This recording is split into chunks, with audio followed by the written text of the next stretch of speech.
ginagawin ng Panginoon. Amen? Amen. Hindi na po natin patatagalin. Tatawagin na po natin ang isa sa mga guwapong tigalay. Ito po yung Bicolano taga-Baguio. Si Dr. Anos.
Good morning.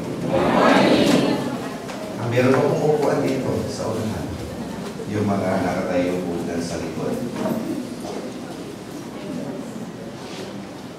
Na-enjoy ko po yung worship kanina. Praise God. Amen. Naniniwala ako na dito si Lord. Amen. Yung pong inyong excitement para sa Panginoon ngayong araw na to. Hindi ako propeta, pero paniwala ako. Kailangan kumahanap kayo ng malaking lugar. Amen po ba? Kailangan na po eh. At ngayong umaga, punong-puno tayo. Pero si Pastor dito po, grabe yung excitement niya. Kagabi, hindi nakatulog yan. At sinusundan ko po ang development dito sa church sa Facebook. Dito na nakaraan, hindi ko nakita po. Sabi ko, pinag-eret ko yung church. Kaya naramdaman yung malamig, parang at home ako dito eh. Malamig eh. Ang sarap. Para ako nasa Baguio. Ako po ay Bicolano na Igorot. Okay, nasa Baguio po kami for 22 years na. Kaya kami po ay naturalized Igorot. Yung mga anak ko, mga Igorot na po yun eh. Kasi pinanganak sa Baguio, except po yung panganay namin. Kaya po pagka bumababa, mga namumula. Kami naman po wala nang ipupula. So, nasa Baguio po kami for the last 22 years. Dumating po kami sa Baguio 3 weeks po before the earthquake. Kala ko noong 2 years, 3 weeks pa lang. Before the earthquake po kami dumating sa Baguio. Pero kung sa kundiyakin po sa inyo, hindi kami may dala ng earthquake. Kasi po nag-earthquake po July 16, 1990, kararating po namin sa Baguio. It was one of the most difficult stages po ng life namin, yung earthquake. Na mayroon pong demand sa amin bumalik sa Bicol. At the same time, clear din po naman sa amin na tinawag kami sa Baguio. Pero finally po, the will of God prevailed. Kung kami po umuwi at umalis po ng Baguio, hindi po namin nakikita yung nararanasan po namin ngayon na ginagawa ng Diyos. May ginagawa po ba sa atin si Lord? Amen! Grabe po ang ginagawa ng Panginoon. Kailangan po natin mag-join po sa move ni God all over the Philippines. Alam niyo po, ang revival sa Asia, nasa Pilipinas. Ang revival po sa mundo, nasa Pilipinas. Kaya po, Join po tayo sa ginagawa ng Diyos dito. Nung ilang dekada po nakakaraan, 60s, 70s, 80s, hanggang 90s, ang Korea po, nasa kanila ang gravitational force of revival in the world.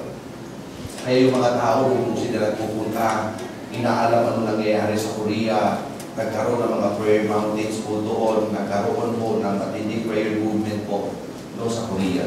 At yung mga Pilipino nagpunta rin po doon para malaman kung anong ang ginagawa ni Lord. Kaso pag uwi dito, walang nangyari at doon sa iba. Okay, doon sa iba naman, may nangyari. Pero ang tindi po, alam niyo kung bakit? Kasi po, noong mga panahon yun, yung mga Korea sa sobrang hirap na kanilang dinaanan, wala sila ibang makapikat kundi si Lord. Wala sila ibang makapikat kundi ang Panginoon. Kaso kayo, sobrang silang pinayaman. Naging abala na po sila sa paggawa ng pera. Kaya maraming Koreans na wala na sa focus, na wala na sa purpose nila. In fact, ang kapuna-puna po sa mga prayer mountains sa Korea, kumukunti na po ang umaakyat na nag-pray. Unlike before, yung mga umaakyat para mag-pray, sobrang madami. Bakit po? Grabe, kapit talaga sila kay Lord. Alam nyo, tayo mga Pilipino, pinadaan tayo sa katakot-takot na hirap. Tama po ba? Ito lang po, nakaraan sa Mindanao. No? Hindi mo masaya si Lord na ganyan ang nangyayari. Pero alam, tinuturuan tayo para matuto. Sana yung lesson ng nature matutunan natin. Kung bakit nagkaroon ng flash flood, tao din may gawa niya. Tama po ba yun? Inabuso ang kalikasan ng tao. Kaya po nararanasan natin. Kasi bahagi po ng pagbabago natin, hindi lang po magpalago ng church. Ang talagang pagbabago natin, baguhin ang bayan. Baguhin po ang Pilipinas at baguhin po itong entire generation na ito. Amen po ba? So ito po, pagtitipon natin ngayong umaga, itong maghapon ito, pagtitipon ito ng pagbabago. Sino gusto ng bago? Amen! Kasi kung wala po tayong desire to change, kahit maghapon po tayo dito, walang mangyari po sa atin. Pero kung gusto mo natin magbago, may gagawin si Lord sa atin. Kasi ang hinahanap ni God, yung mga tao na gusto magbago at magpagamit sa Kanya. At kung yun ang puso natin, hindi tayo mabibigo na nandito tayo sa mentoring na to. At ang mentoring po para sa mga winners. Ang mentoring para sa mga champions. Amen po ba? Amen. Ito po mentoring para sa mga extraordinary. Ito yung mga ordinaryong Christian, wala pakialam dito. Tama po ba? Pero yung mga extraordinary may pakialam. Pakisabi sa katabi mo, pakialam na tayo. May pakialam po. May pakialam tayo sa bayan, pakialam na tayo, no? Sa ating simbahan. Tapos na yung mga panahon na ito, eh. Tapos na yung panahon sa simbahan, may papasaway mo tayo. Tama po ba yun? Ano mga nagpapasaway? Okay? Dadating din. Uuwi maaga. Di ba nagpapasaway yun? Tama? Pero yun, nakaupo na kayong ganyan, yung mga late, pag may upuan dito, makikiraan nyo, tabi-tabi po, tabi-tabi po, tabi-tabi po. Di ba? Hanggang makarating doon, sa bakanting upuan. Pero yun, grabe kayo, napupuspos na sa Holy Spirit, biglang i-interact ng mga pasaway. Tama mo ba? Makiraan po, makiraan po, di ba? Makiraan po, makiraan po, sabi ko, ang kapal. Di ba? Grabe. Makiraan po, no? Yan po yung nangyari. Alam mo yung mga extraordinary Christian, hindi na nagpapahuli sa service. Amen! Amen po ba? Bakit? Kasi pag may gagawin si God, sila unang tatamaan. Grabe si Lord nakaraan at saka sila dumating, wala na. Di ba ganon? Ano ba yung mga nagpapasaway na Christian? Atin ng service, walang Bible. Parang kabisado ang Bible. Okay? Atin niya, no? Pero pakilala niya, Christian din ako. Sana sa araw na ito may Bible kayo, ha? Okay? Ganon. Yan yung mga yan. No? Dadating, walang Bible. At yung iba, ang daming upuan sa unahan, sa huli uupo. Nagpapasaway ba? Tama? Mukhang may mga gintiyan dito. Diba? Pero ngayon iba na. Alam mo kung bakit? Kasi discipline is for those who want to change the world.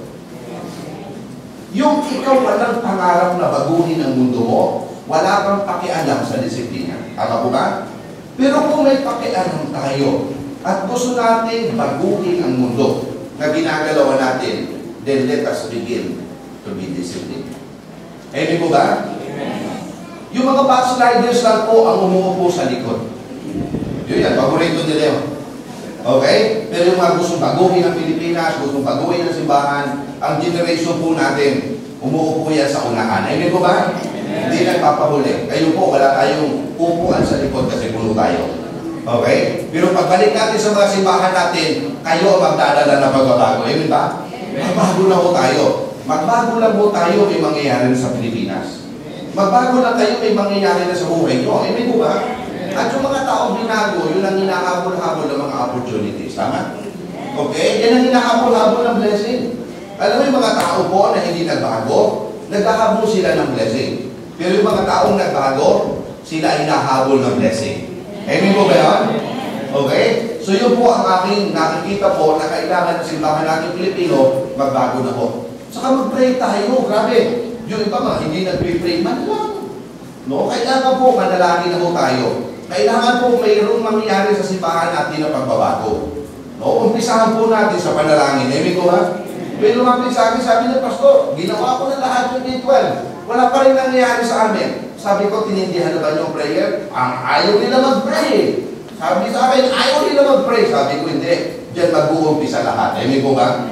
Revival begins in prayer. Amen ko ba? Changes begins in prayer. No? So dito po natuwa ako, 21 days po sila nag-pray. Kaya niniwala ko, may ginagawa kayo sa church na to. Yes. 21 days nag-pray. Alam mo, yung intercession talaga, no, pinag-aralan ko sa Bible, ang intercession po para lang sa mga extraordinary people. Bakit ganito eh?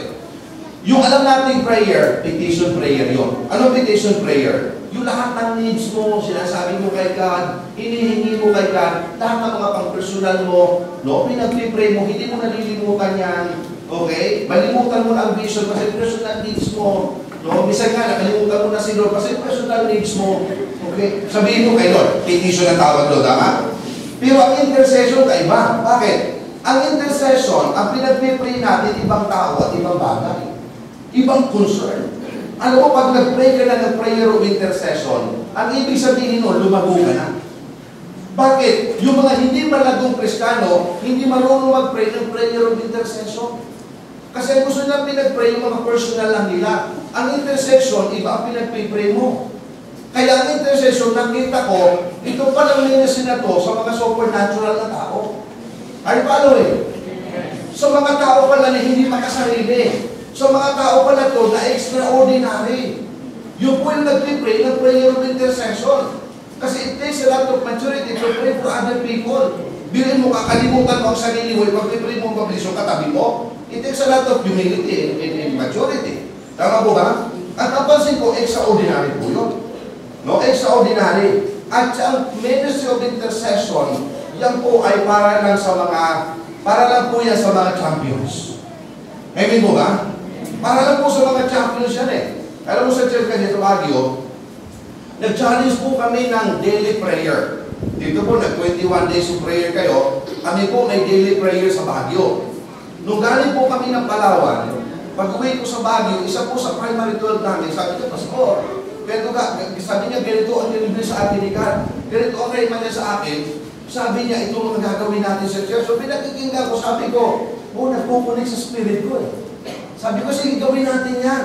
So, ini-start po namin, nag-vision casting ako ng daily prayer po sa church. Nung pagkatapos ko mag-vision casting ng daily prayer po sa church, Sunday po yun eh. The following day, may nag-apply na po. At yung nag-apply yung anak ko. So, 4 po sila nag-pray sa church. Yung mga nasa music, sila una 6 o'clock to 7:30, nagpunta po sila doon mag-pray. Inumpisa ko agad nila. Ini-start po nila ng daily prayer. Sabi ko, December 1 pa kayo mag-i-start eh. Kasi nag-vision casting pa lang ako. Pero mga bata, grabe. Napansin ko, yung mga extraordinary, pagka sinabi mo mag-pray, sobrang masaya sila. Pag sinabi mo magpunta tayo ng church, sobrang excited po sila. Kaya sa school na umaga eh. Hanggang 7:30 po yun. Pag nasa Baguio po kayo, yung mga panahon yan, tulog pa si Lord. Malamig eh. Malamig po yun. Grabe. Nagpunta po sila doon. Araw-araw dumadami. Week after week dumadami. Ngayon po, December 1 yung umpisa start namin. Nandun po sila, ang dami po dumating. Kami po wala.